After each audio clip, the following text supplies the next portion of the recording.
Kada hilap di subreknya. Kita sudah masuk pada tanggal 17 Rajab. Artinya kita hanya ada waktu 13 hari lagi berada di bulan haram. Haram artinya mulia. Minal masjidil haram, dari masjid yang mulia. Ini tanah haram, berarti tanah mulia. Masjidil haram, masjid mulia. Tanah haram, tanah mulia. Khamar haram, artinya khamar kalau diminum menghilangkan kemuliaan, itu maka disebut haram. Ya, nanti ketika pulang dari Makkah anaknya nanya, "Ma, kemarin sholatnya di mana?" Masjidil Haram. Artinya apa? Jangan tanya-tanya. Dari dulu memang udah gitu. Haram diambil dari kata hurmatun, kehormatan, kemuliaan. Orang kalau sudah hilang harga diri, harkat, martabat, kehormatan, kemuliaan tak dipandang, maka disebut zina itu haram, khamar itu haram, judi itu haram. Karena kalau ketahuan orang melakukannya, hilanglah kehormatan, harkat, martabat dirinya. Mudah-mudahan kita diselamatkan sampai anak cucu kita dari yang haram-haram. Bulan haram, bulan yang dipilih Allah Ta'ala untuk memuliakan dirinya. Waktu yang paling mulia waktu subuh. Siapa yang memilih waktu subuh ini? Allah. Tidak bisa ada manusia di atas muka bumi ini memilih waktu untuk memuliakan Allah dengan cara dia, tak bisa. Waktunya Allah yang milih, caranya Allah yang mengajarkan, nabinya dia yang mengirim, malaikatnya dia yang mengutus. Siapa malaikatnya? Jibril alaihissalam. Wahyunya Allah yang membawa Al-Quranul Karim dan sunnah Rasulullah SAW. Nabinya Muhammad sallallahu alaihi wasallam. Waktunya minha arba'atun hurum, ada 4 bulan yang mulia. Salasun mutawaliyatun, 3 bulan berturut-turut. Zulqa'dah, Zulhijjah, Muharram. 1 terpisah, ma baina Jumada wa Sya'ban, terletak antara bulan Jumadil Akhir dan Sya'ban. Itulah dia disebut dengan bulan Rajab. Makanya Nabi berdoa khusus bulan Rajab, Allahumma barik lana fi Rajab wa Sya'ban, berikan kami berkah di bulan Rajab dan bulan Sya'ban. Wa ballighna Ramadan, sampaikan kami ke bulan Ramadan. Ketika saya berdoa minta Rajab, bapak-bapak mengaminkan. Ada ibu-ibu satu diam aja.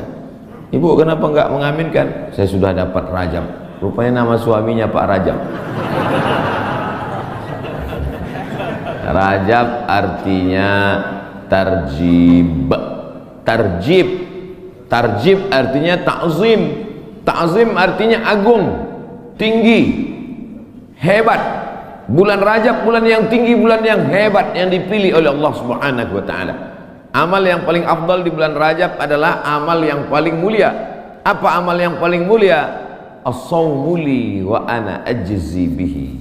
Puasamu itu untukku, aku yang memberi balasannya. Maka paling afdal, paling bagus bulan Rajab ini adalah puasa. Dan hari ini kita jatuh pada hari Kamis. Siapa yang puasa hari ini, maka dia dapat 3. Saya niat puasa qadha hari ini, kata ibu, kata bapak, otomatis dia dapat 3. 1, qadhanya lunas. 2, dapat pahala puasa Kamis. 3, dapat pahala puasa sunat Rajab. Saya tak bisa Pak Ustadz. Kenapa? Tadi enggak niat. Kamis depan, mudah-mudahan masih hidup.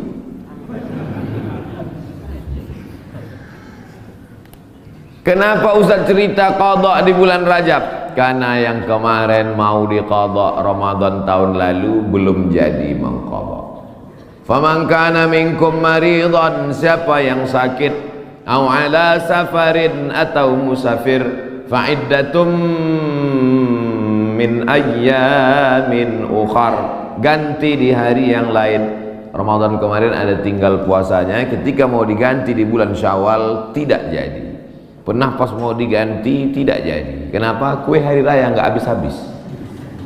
Mau diganti di bulan Zulqa'dah, tak sempat. Di bulan Zulhijjah mau diganti, daging kurban tak habis-habis. Kaki sapi 1 ekor dalam freezer. Akhirnya inilah kesempatan paling hebat kalau mau mengganti puasa. Tapi kalau cerita masalah ganti puasa pasti ingatnya ibu-ibu, karena yang hamil ibu-ibu, yang menyusukan anak ibu-ibu. Makanya Ustadz selalu mengatakan ibu-ibu kalau mau ganti bulan puasa yang tinggal kemarin bagusnya di bulan Rajab. Dia tak tahu ibu itu memang puasanya tinggal 7 hari, suaminya 17 hari. Ternyata bapak-bapak juga punya hutang puasa. Apakah selesai hutang puasa ini dengan astagfirullahaladzim, astagfirullahaladzim, astagfirullahaladzim, astagfirullahaladzim? Hutang puasa lunas, enak aja. Man mata, siapa yang mati, wa alaihi siyamun, punya utang puasa, shoma anhu waliyuhu, ahli warisnya wajib menggantikan puasanya. Hadis sahih. Tidak bisa diganti dengan istighfar, tidak bisa diganti usolli sunata taubat rakaataini lunas 60 hari lillahi ta'ala, nggak bisa guys. Nah, oleh sebab itu maka puasa yang tinggal kemarin mesti diqadha.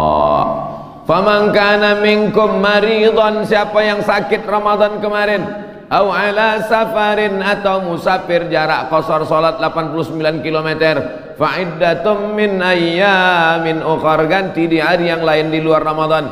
Wa 'alal ladzina yutiqunahu, siapa yang tak sanggup puasa karena sakit keras. Pak Ustadz, saya nggak bisa puasa di Ramadan, nggak bisa puasa di Syawal, nggak bisa puasa di Zulqa'dah, Zulhijjah, Muharram, Safar, Rabiul Awal, Rabiul Akhir, Desember, Januari, Februari, Maret, April, Mei, Juni, Juli, nggak bisa puasa. Kenapa nggak puasa? Usus saya sudah dipotong pendek aja.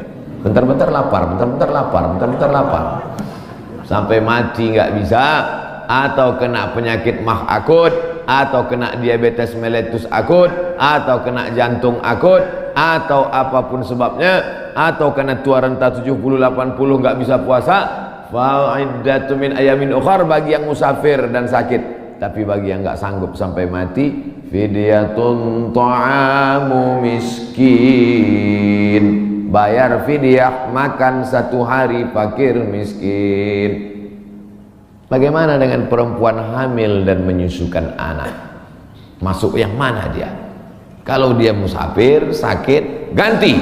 Kalau sakit keras, tua renta, bayar fidyah. Perempuan yang hamil dan menyusukan anak tidak disebut dalam ayat ini, maka ulama berijtihad, lain kepala, lain isinya. Rambut sama hitam, isinya macam-macam. Perempuan yang hamil dan menyusukan anak, 3 mazhab ulama. Mazhab yang pertama, menurut Imam Abu Hanifah, mazhab Hanafi, hanya mengqadha saja. Jadi kalau ada ustadz mengatakan ibu-ibu yang hamil menyusukan anak tinggal puasanya qadha saja, itu berarti mazhab Hanafi. Sedangkan mazhab Abdullah bin Abbas mengatakan bayar fidyah saja. Ibu pilih yang mana? Mau qadha aja atau bayar fidyah? Saya qadha aja Pak Ustadz, saya kalau keluar duit nih malas. Ibu pilih mana? Saya nggak tahan lapar Pak Ustadz, mau bawanya mau ngemil ngunyah aja, jadi saya bayar aja. Yang mau qadha saja mazhab Hanafi, yang bayar fidyah saja pendapat Abdullah bin Abbas. Mazhab Syafi'i yang mana? Mazhab Syafi'i lihat dulu dia tak puasa karena apa. Kalau dia tidak puasa karena dirinya, karena lemah, karena tak mampu, qadha saja. Tapi kalau ada unsur anaknya, kenapa ibu tak puasa? Janin saya lemah, sudah diperiksa USG oleh SPOG, spesialis obgyn kandungan, katanya janin lemah. Ibunya sehat tapi janinnya lemah, maka kalau sebab anaknya dia tidak puasa, maka dia kena 2 double, bayar fidyah dan puasa qadha. Laki-laki mesti tahu. Saya untuk apa tahu? Saya kan nggak hamil dan menyusui, istrimu hamil dan menyusui. Itulah untungnya ibu-ibu yang suaminya pengajian, pulang dia dari sini nanti diingatkannya, ibu nanti hari Senin kau puasa. Tapi kalau suaminya Fir'aun, Ibu sedang puasa pun disuruhnya buka puasa. Apa itu puasa? Bapak Ibu yang dimuliakan Allah, ar-rijalu qawwamuna 'alan nisa. Berapa banyak puasa ibu, maka suami ikut bertanggung jawab. Kenapa? Karena istrinya itu tidak puasa gara-gara suaminya. Coba kalau kau tengok saja istrimu itu. Oleh sebab itu maka tanggung jawab luar biasa di hadapan Allah Subhanahu wa taala. Itulah maka saya sampaikan subuh ini tentang pentingnya mengganti puasa di bulan Rajab, karena ini salah satu kemuliaan, dapat double 2 pahala yang diberikan Allah Subhanahu wa taala. Masih ada kesempatan 13 hari lagi. Kalau mau diqadha pakai puasa Nabi Daud, bagus. Yasumu yauman wa yuftiru yauman. Puasa ini bagus karena saluran darah kita ini mampet. Saluran darah ini sama seperti saluran air, karena di dalamnya banyak lemak-lemak, banyak kolesterol, akhirnya tersumbat. Coba hidupkan keran air kencang, tapi pipanya digulung. Kerannya kencang, pipanya digulung. Apa yang terjadi? Bam! Pecah pembuluh darah. Oleh sebab itu salurannya mesti bersih. Bagaimana membersihkan saluran air? Ada serbuk yang menghilangkan minyak-minyak. Bagaimana cara membersihkan saluran darah? Maka bakteri-bakteri, kuman-kuman, penyakit-penyakit, kolesterol bisa habis bersih. Kenapa? Diri memakan diri sendiri dengan menahan makan minum selama dari pagi sampai petang. Makanya orang kalau cek darah dia nggak boleh makan minum. Saya dulu ketika cek dari ujung rambut sampai ke ujung kaki, Ustaz Somad besok medical check up. Datang jam 10 pagi ke rumah sakit. Baik Pak Dokter, tapi syarat darahnya harus bersih. Gimana cara membersihkan darah Pak Dokter? Dari pagi sampai cek darah jangan makan berat. Jangan sampai masuk nasi uduk, ayam penyet, ayam patah, ayam mati, ayam supaya darahnya bersih. Baru saya paham, rupanya membersihkan darah dengan tidak memasukkan makanan. Tapi itu bonus dari Allah. Dengan banyak puasa tubuh sehat, dengan banyak puasa badan sehat, dengan banyak puasa tidak ada kolesterol darah tinggi, diabetes mellitus dan kawan-kawannya. Dengan banyak puasa, banyak perempuan-perempuan sekarang rajin puasa, niatnya bukan lillahi ta'ala, diet ta'ala.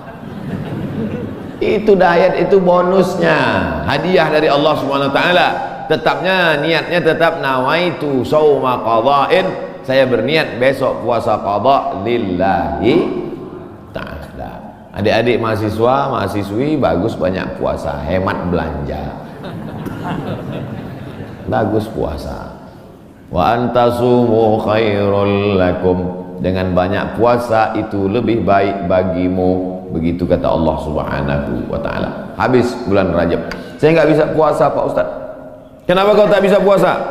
Dokter ngasih tahu Bapak jangan puasa. Kalau puasa mati. Jangan puasa. Ngadu si bapak ke ibu. Bu, tadi dokter ngasih tahu saya nggak boleh puasa. Kenapa Bang? Karena kalau puasa mati. Abang mati aja lah. Tak boleh pilih mati. Kalau pilih dua, antara sakit atau mati, tidak boleh pilih mati. La tulqu bi aidikum ila tahlukah. La tulqu bi aidikum ila tahlukah. Jangan jerumuskan dirimu ke dalam kebinasaan. Maka jangan memilih mati daripada puasa. Kita diberi keringanan oleh agama Islam. Saya mau mengisi bulan ini Pak Ustadz, tapi puasa nggak sanggup. Banyak-banyak sholat sunnat. Sholat sunat wudhu. Usolli sunnatal wudhu raka'ataini lillahi ta'ala. Bilal, sini. Ada apa ya Rasulullah? Sami'tu dafana alaika baina yadayya fil jannah. Ku dengar suara gesekan sendalmu dalam surga. Bilal, kedengaran suara sendalnya dalam surga. Kresek, kresek, kresek, kresek, kresek. Sendal kalau digesekkan ke tanah berbunyi kresek, kresek. Apalagi sendal baru. Kresek, kresek. Bilal, aku dengar suara gesekan sendalmu dalam surga. Apa amalmu Bilal? Kata Bilal, aku tidak pernah meninggalkan sholat sunat wudhu. Habis wudhu, sholat sunat wudhu 2 rakaat. Bagi yang biasa pakai usolli, usolli sunnatal wudhu. Bagi yang tidak pakai usolli, dalam hati saja. Allahu Akbar. Niatnya sah dalam hati. Saya termasuk yang tidak mewajibkan melafazkan niat. Tapi bagi yang melafazkan jangan sampai dibid'ahkan, disalahkan. Karena niat itu letaknya di hati, cuman hati kita kadang bimbang, goyang, ragu. Untuk menguatkan hati maka diucapkan di mulut. Tiba-tiba masuk masjid, Allahu Akbar. Dalam hati ragu, ini tahiyatul masjid apa qobliyah? Ragu dia, ini tahiyatul masjid apa qobliyah? Niat tidak bisa setelah takbiratul ihram. Niat itu sebelum takbiratul ihram atau dalam takbiratul ihram. Pilih antara dua. Oleh sebab itu maka untuk menguatkan apa yang dalam hati, saya salat qobliyah subuh, usolli sunnatas subhi rak'ataini qabliyatan lillahi ta'ala. Saya tadi masuk sudah azan, waktu hanya cukup 2 rakaat. Pilih mana? Kalau cepat datangnya tahiyatul masjid dulu, setelah tahiyatul masjid baru qabliyah. Tapi kalau datangnya lambat, qabliyah. Karena kalau tahiyatul masjid nggak dapat qabliyah, tapi kalau qabliyah automatically dapat tahiyatul masjid. Tapi jangan gara-gara ini lambat terus datangnya. Nah, Ustadz Somad pandai ceramah aja nyuruh cepat datang, Ustadz sendiri lambat datang, sengaja lambat. Karena kalau cepat banyak yang minta foto. Nah, oleh sebab itu yang paling afdal adalah cepat-cepat datang ke masjid. Allahumma ftahli abwaaba rahmatik, bukakan untukku pintu rahmatmu. Mau keluar masjid, doanya sudah ditulis di pintu. Allahumma inni as'aluka min fadlik. Ini hebatnya masjid PT Antam, doanya ditulis di pintu. Banyak juga di masjid lain doanya ditulis di lampu running text. Pas lampunya mati doanya hilang. Ini kan tulis. Jadi jamaah bisa ngelihat. Pas mau masuk, Allahumma inni Allahumma ftahli abwaaba rahmatik, bukakan untukku pintu-pintu rahmatmu ya Allah. Sampai ke dalam tahiyatul masjid, usolli sunnatan tahiyatul masjid raka'ataini lillahi ta'ala. Idza dakhala ahadukumul masjid, kalau kamu masuk masjid fala yajlis, jangan duduk hatta yusolli raka'ataini, sampai sholat sunat 2 rakaat. Tahiyatul masjid, qabliyah, ba'diyah, salat sunat wudu, salat sunat doa, salat sunat isyraq, salat sunat awabin, salat sunat tasbih. Perbanyak salat sunat. Saya semua udah Pak Ustaz. Apa yang belum? Salat sunat mutlak. Ada salat sunat yang terikat waktu, doa. Ada salat sunat yang terikat momen, tahiyatul masjid. Ada salat sunat yang tidak terikat apa-apa. Salat sunat aja 2 rakaat, nggak ada angin, nggak ada hujan, sholat sunat yang 2 rakaat. Kau sholat sunat apa tadi? Sholat sunat aja 2 rakaat. Mana ada sholat sunat aja? Sholat sunat tidak terikat dengan apapun, namanya mutlak. Mutlak artinya lepas, tidak terikat dengan apapun. Syukur kepada Allah Subhanahu wa ta'ala. Jadi intinya isi bulan Rajab, pertama puasa, kedua sholat sunat, ketiga baca Quran, keempat zikir. Saya 4-4-nya udah Pak Ustaz, mantap. 4-4-nya belum Pak Ustaz, mulai hari ini. Puasa sunat niatnya boleh setelah sholat subuh. Pulang dari sini sampai rumah, lihat lemari makan, nggak ada makanan, puasa sunat. Tapi dengan syarat dari azan subuh tadi nggak masuk apa-apa. Jangan sampai udah 3 batang masuk. Puasa sunat nggak bisa, batal.